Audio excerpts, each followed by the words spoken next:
Welcome to Physicians Taking Back Medicine, a new podcast sponsored by Medical Economics. I'm your host, Dr. Rebekah Bernard, and I'm excited to share with you inspiring stories from day-to-day physicians just like you who are working to make a difference in healthcare. In our first podcast episode, you will meet two physicians who noticed a serious problem in their field of emergency medicine and decided to take action. I am Debbie Fletcher. I am an emergency medicine community physician in Shreveport, Louisiana. I'm Dr. Mercy Hylton. I practiced adult and pediatric emergency medicine in the central Indiana area for close to 20 years. Although they worked in different parts of the country, both Drs. Fletcher and Hylton noticed a similar problem. Physicians in their emergency departments were being replaced with non-physician practitioners, nurse practitioners, and physician assistants. In fact, in 2019, Dr. Fletcher herself was fired and replaced with a nurse practitioner. I worked for one of our emergency departments at a hospital system, and I had been there for many years, was part-time at the time in 2018 because I was enjoying being a full-time mom as well, and still wanted to use my skills and work as an emergency physician. In the fall of 2018, a contract management group took over our ED contract. Initially, they said things would not change, but in the spring of 2019, they decided to start the use of mid-levels, nurse practitioners and PAs. At the time, we didn't have those. We were all physician staffed, board-certified emergency medicine, and so they would need to carve out space to use them.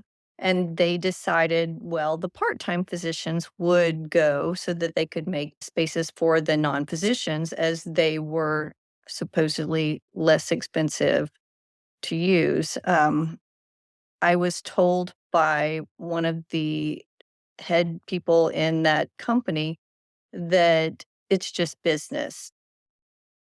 Likewise, Dr. Hylton noticed that physicians in her emergency department were being replaced with non-physician practitioners.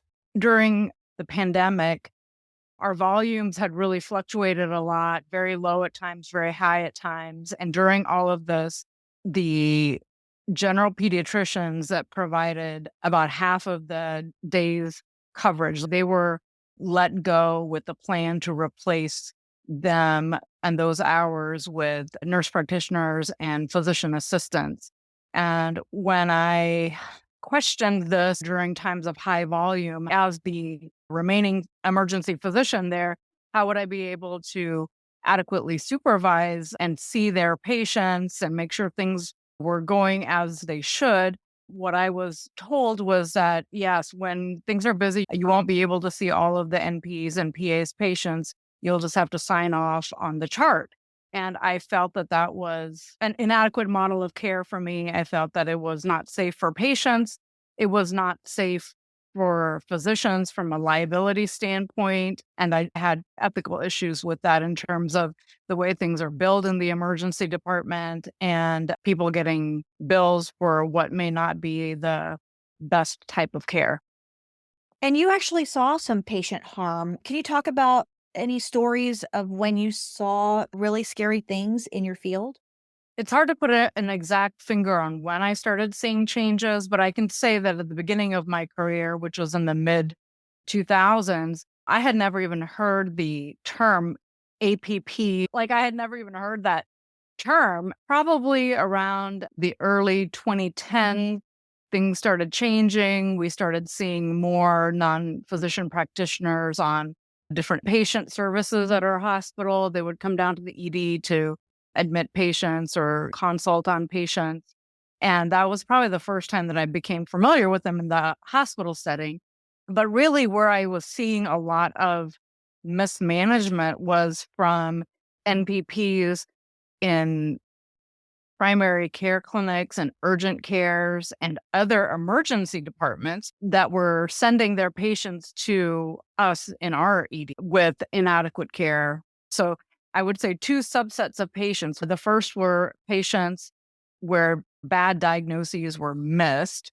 The other class of mismanagement that I saw was patients with minor conditions that did not need to come to the emergency department that were referred to the emergency department. So overdiagnoses and underdiagnoses, both of Right. which are very bad. Debbie, did you notice any of this type of mismanagement in your ER? I did after I returned to working at that facility for a little while because they still needed extra coverage. So I went back and did a few shifts there, and it was definitely scary because sometimes they were overconfident and wouldn't ask for any help from a physician. And sometimes you would find something in passing as they're checking out to you. And you're like, wait a minute, you didn't consider this. So part of it is you don't know it. If you haven't learned it, how can you know to look for it? So the depth of education there is different. The depth of education is indeed different between that of an emergency physician and a nurse practitioner. In fact, there was a study that was published by nurse researchers evaluating the training of nurse practitioners staffing emergency departments. And what they found was really quite concerning. Here's Dr. Hylton to share information about that study. The study is called Analysis of Nurse Practitioners' Educational Preparation, Credentialing, and Scope of Practice in U.S. Emergency Departments. And this is from the Journal of Nursing Regulation, January 2022. They looked at all of the nurse practitioners working in emergency departments, and they said that approximately 16,000 NPs work in emergency departments. And of those, very few were certified as emergency nurse practitioners. So a very small number. The remainder of them, so the vast majority, were certified as family nurse practitioners. They did find that there was wide variability in what is actually required in their educational materials, their didactics, what constitutes their credit hours, how many credit hours, but also wide variability in their clinical hours too. So there were some programs that required as little as 180 clinical hours in emergency care, where others were closer to like 600. Some of the programs didn't require any type of emergency nursing experience before admission, and others, a couple of them did. And the author goes on to say that because of extensive variability across academic preparations, as well as in the licensure and certification requirements governing NP practice and EDs, and until this variability is resolved, they conclude that NPs should not perform independent, unsupervised care in the ED, regardless of state law or hospital regulations, in order to protect patient safety. So I thought that was a remarkable statement. The authors of this were all nurses. So we have academic nurse researchers sounding the alarm on the educational preparation of nurse practitioners working in emergency departments. And we have emergency physicians saying, hey, we are being replaced by nurse practitioners, or here we are being forced to supervise a slew of nurse practitioners because our colleagues have been let go. So that's when Dr. Fletcher decided to do a little more research to figure out exactly how serious this problem was. She joined a workforce study with the American College of Emergency Physicians to find out exactly how many emergency departments were staffing with nurse practitioners rather than physicians. What Dr. Fletcher discovered was alarming, which is that 7.4% of all emergency departments across the country are not staffed 24/7 with a physician. And in some states, that number is as high as 30%. Here's Dr. Fletcher to explain the study. Dr. Carlos Camargo is the main researcher on the Rural Task Force for ACEP, and he has a survey that goes out to every emergency department every year that questions the different things that their emergency department might have. So I contacted him and I'm asking, is there any way that you could add a question to your survey? So you asked the lead researcher of this workforce survey to include a question that really had never been asked before, which is, do you have a physician on site 24/7 in your emergency department? Correct. And we didn't want it to sound punitive. We just wanted to find out this information so that we could see how to help from the emergency medicine community. They sent the survey out to 5,622 emergency departments. This included freestanding EDs as well, and they had 82%, 4,621 response rates, which is excellent, and 344 of them, which is 7.4%, said no, they did not have a physician 24/7. So if you look at the percentage, 7.4 doesn't sound extremely high, but 344 emergency departments do not. If you look at where they were, most of them are rural. 58% of the no's were in North Dakota, South Dakota, Montana, and 92% of them were ultra rural with a volume annually of less than 10,000 patients. And even though the average was 7.4% across the nation, there were states that had 0% of not having a physician. And there were quite a few states that had over 30% of their emergency departments not having a physician on site. Now, the question was asked whether those hospitals that had no physicians had access to a physician by telephone. And what were the findings on that? Of the places that said they did not have physicians, 77% did have access to a telehealth network, and 23% did not. And the scary part is 3% of those had no two-way communication at all with a physician. So that the number is 138. So you look at percentage, again, it's not terrible, but given the sheer number and volume of the responses, there are 138 emergency departments in our country that do not have any two-way communication with the physician. When you say two-way communication, you mean access where the nurse practitioner or physician assistant staffing that emergency department alone does not have the ability to call and speak to a physician directly about the patients under their care. Right. That is really frightening. I mean, how are these patients being managed, do you think? I think they are being managed by the nurse practitioner or PA that's alone in the emergency department, and they do not have the training to do that. How is this being allowed? Well, there are a number of states that have legislated independent practice for nurse practitioners and some for PAs because of the shortage. And the nurse practitioners speak to their legislators, and this is given to them in law and not in education so that they can do this. But still, they don't have the training and the education to do that. So it is scary. With this information about physicians being replaced in emergency departments, physicians decided to take action.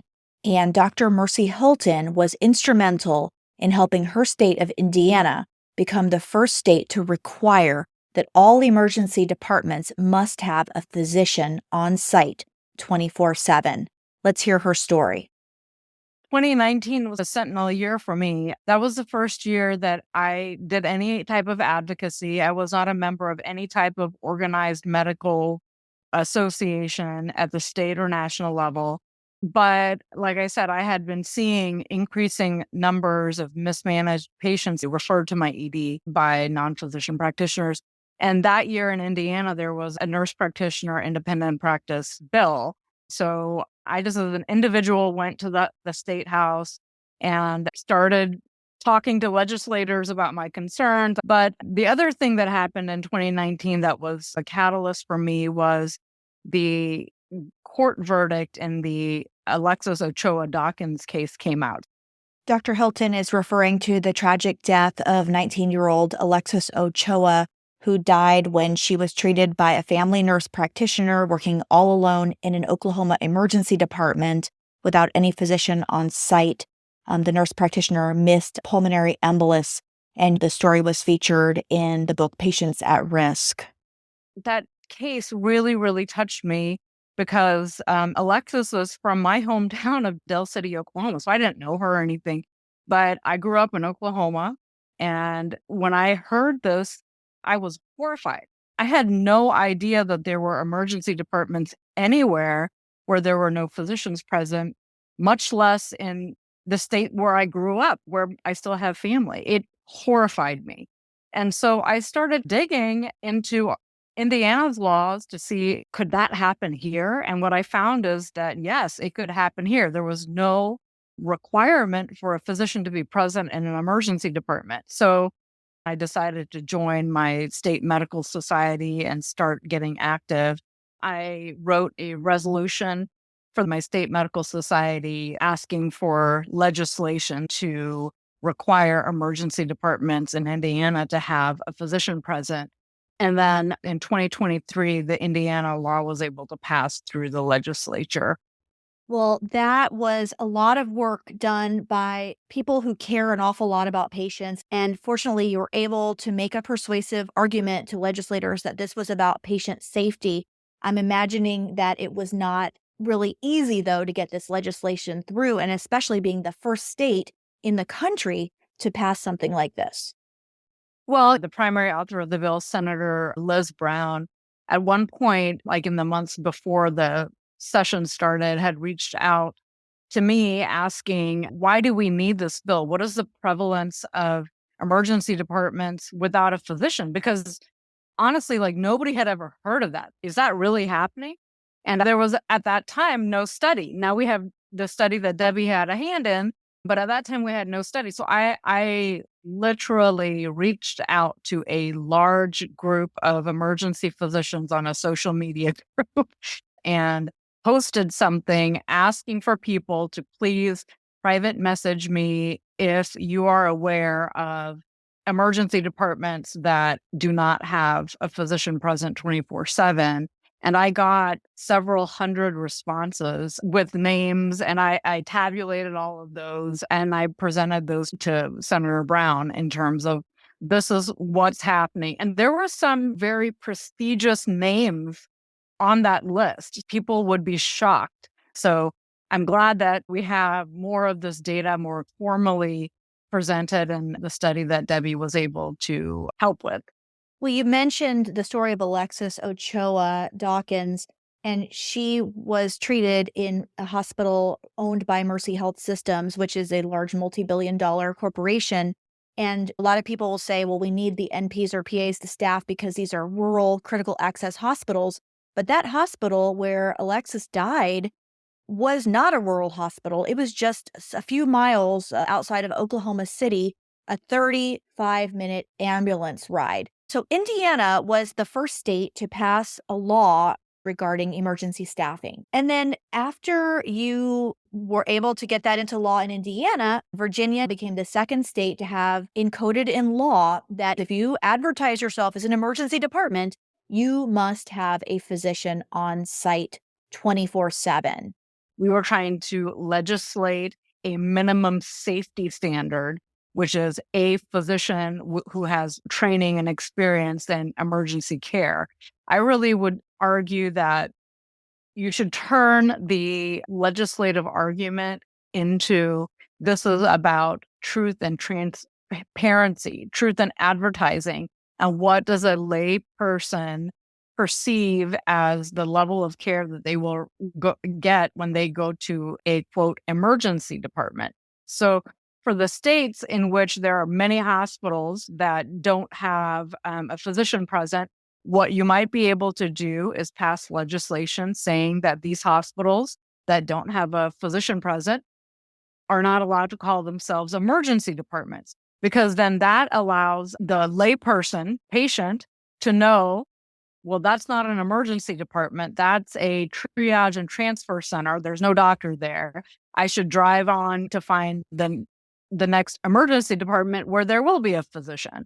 So it is really about giving patients some choice.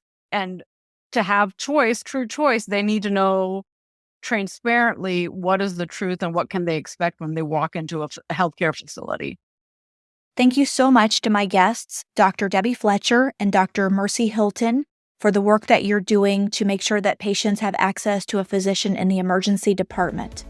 I hope you've enjoyed this first episode of the new podcast, Physicians Taking Back Medicine, sponsored by Medical Economics. I'm your host, Dr. Rebekah Bernard, and I'll see you on the next episode.